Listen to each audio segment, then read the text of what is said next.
The morning light filtered through the tall windows of the coffee shop, casting gentle shadows across the worn wooden tables.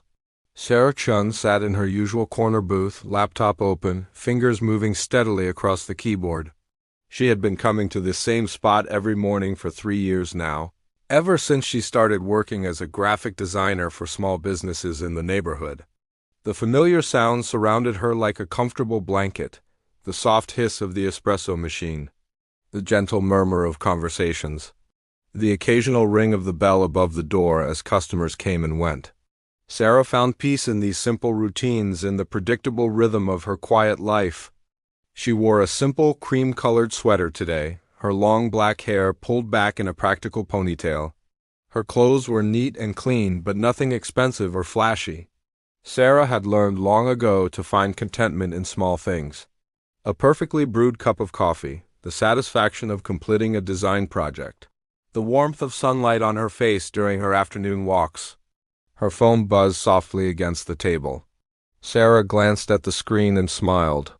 It was a text from her friend Maria, reminding her about the charity gala happening that evening. Sarah had been looking forward to it for weeks. The annual fundraiser for the Children's Hospital was one of the few formal events she attended each year. She had volunteered to help with the event planning, spending her evenings after work creating promotional materials and coordinating with local businesses for donations. It wasn't glamorous work, but Sarah believed in the cause.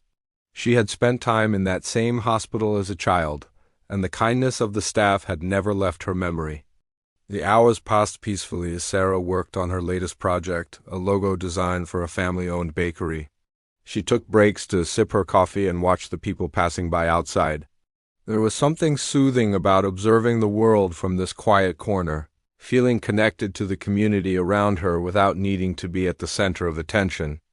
As the afternoon approached, Sarah packed up her things and headed home to prepare for the gala. Her small apartment was tidy and welcoming, filled with plants and artwork she had collected over the years. Nothing expensive, but everything chosen with care and arranged with an eye for beauty. She had bought a simple black dress for the occasion, elegant but modest. As she got ready, Sarah felt a flutter of excitement. These events always made her a little nervous, but she reminded herself that she was there for a good cause. She wasn't looking to impress anyone or make important connections. She simply wanted to support the hospital and enjoy an evening out. The hotel where the gala was being held sparkled with lights as Sarah arrived. Luxury cars lined the circular driveway, and guests in designer gowns and tailored suits made their way up the marble steps. Sarah smoothed her dress and took a deep breath. She belonged here as much as anyone else, she reminded herself. Her contribution to the event had been just as valuable as the wealthy donors who would be honored tonight. But as she approached the registration table, something went wrong. The volunteer checking names looked up from her list with a confused expression. "I'm sorry, could you spell your last name again?" Hien, Sarah repeated patiently. The woman's finger traced down the guest list once, then twice. She flipped to the next page, then back again. "I'm so sorry, but I don't see your name here." Sarah felt her stomach drop. That can't be right. I've been working on this event for months. I helped coordinate the silent auction. "Let me get my supervisor," the volunteer said, her voice apologetic but firm. A well-dressed woman in her 50s approached, her expression professional but distant. "Is there a problem here?" "This woman says she's supposed to be on the guest list, but her name isn't there," the volunteer explained. The supervisor took the list and examined it carefully. "I'm sorry, miss, but if your name isn't on the list, you can't enter. This is a private event with security protocols." Sarah's cheeks burned with embarrassment. People in line behind her were starting to murmur and stare. "There must be some mistake. I can show you emails about my volunteer work. I can call the event coordinator. Ma'am, I understand your frustration, but we can't make exceptions. If you'd like to purchase a ticket for next year's event, I can give you information about that." The words felt like a slap.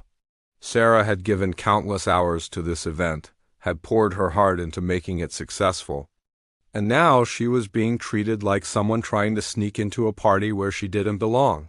She was about to turn away, defeated and humiliated, when she heard a familiar voice behind her. Excuse me, what seems to be the problem here? Sarah turned and felt her breath catch. Standing there in an impeccably tailored black tuxedo was Michael Harrison, the CEO of Harrison Industries, one of the city's largest companies and the primary sponsor of tonight's gala. She recognized him from newspaper photos and business magazines, though she had never seen him in person before. He was tall and distinguished, with graying hair at his temples and kind eyes that seemed to take in everything at once. There was something about his presence that commanded respect without being intimidating. "Mr. Harrison," the supervisor said, her tone immediately shifting to one of deference. "There's been a small issue with the guest list. This woman claims she should be on it, but ... Michael's eyes met Sarah's, and for a moment, something passed between them. Recognition, perhaps, though Sarah couldn't understand why. She had never met this man before in her life. "What's your name?" he asked her gently. "Sarah Chen," she replied, her voice barely above a whisper. Michael turned back to the supervisor, his expression calm but authoritative. "There's no issue with the guest list," he said clearly, his voice carrying across the lobby. "She's my wife." The silence that followed was deafening. Sarah stared at Michael in complete shock, her mind struggling to process what he had just said. The supervisor's mouth fell open. The volunteers looked between them in confusion. Your wife, Mr. Harrison?" The supervisor stammered. "That's correct," Michael said smoothly, stepping closer to Sarah and offering her his arm. "I apologize for the confusion. There must have been an administrative error." Sarah felt as though she were moving through a dream as Michael guided her past the registration table and into the ballroom. Her heart was pounding so hard she was sure everyone could hear it. Once they were away from the crowd, he led her to a quiet corner near the windows overlooking the city. "I know you must be confused," he said softly, "and I owe you an explanation." Sarah found her voice at last. "I don't understand." Why did you say that?" Michael smiled, and it transformed his entire face. "Because I couldn't stand to watch you be turned away from an event you helped create, and because ... He paused, seeming to gather his thoughts. "This might sound impossible, but I've been hoping to meet you for a very long time." "Meet me? But we've never met before." "Not formally, no. But I've seen you. Every morning for the past 6 months, I've watched you work in that coffee shop on 5th Street. I have breakfast meetings there sometimes, and I always notice you in your corner booth. The way you concentrate on your work, the way you smile when you help other customers, the way you seem to find joy in simple moments."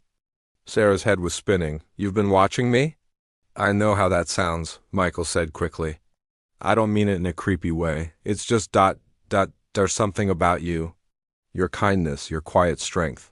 I asked around and learned about your volunteer work, your design business, the way you've helped so many small companies in the neighborhood.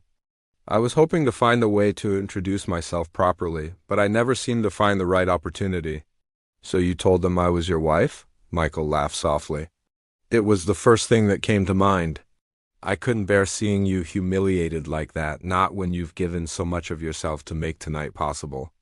They stood in comfortable silence for a moment, looking out at the city lights. Sarah tried to process everything that had happened. This successful, powerful man had noticed her, had admired her work from afar, had stepped in to defend her when she needed it most. "What happens now?" she asked quietly. "Well," Michael said with a gentle smile, "we could start with a dance, if you'd like." Sarah looked around the ballroom. The orchestra was playing a soft waltz, and couples were moving gracefully across the dance floor. She had never imagined herself dancing with a CEO, never imagined being noticed by someone so far outside her usual world. But as she looked into Michael's eyes, she didn't see a powerful businessman. She saw someone who had chosen kindness over convenience, who had noticed her when she felt invisible, who had treated her with respect when others had dismissed her. "I'd like that," she said. As they moved onto the dance floor, Sarah felt the eyes of the other guests on them. Tomorrow, she knew, there would be questions and speculation. People would wonder about the CEO's mysterious wife, about where she had come from and how they had met. But for now, in this moment, Sarah simply let herself be present. The music washed over her. Michael's hand was warm and steady in hers. And for the first time in a long time, she felt like she belonged exactly where she was. "Thank you," she whispered as they swayed to the music. "For what?" "For seeing me," Sarah said simply. Michael's smile was gentle and genuine. "How could I not?" "You're extraordinary, Sarah-chan, even if you don't know it yet."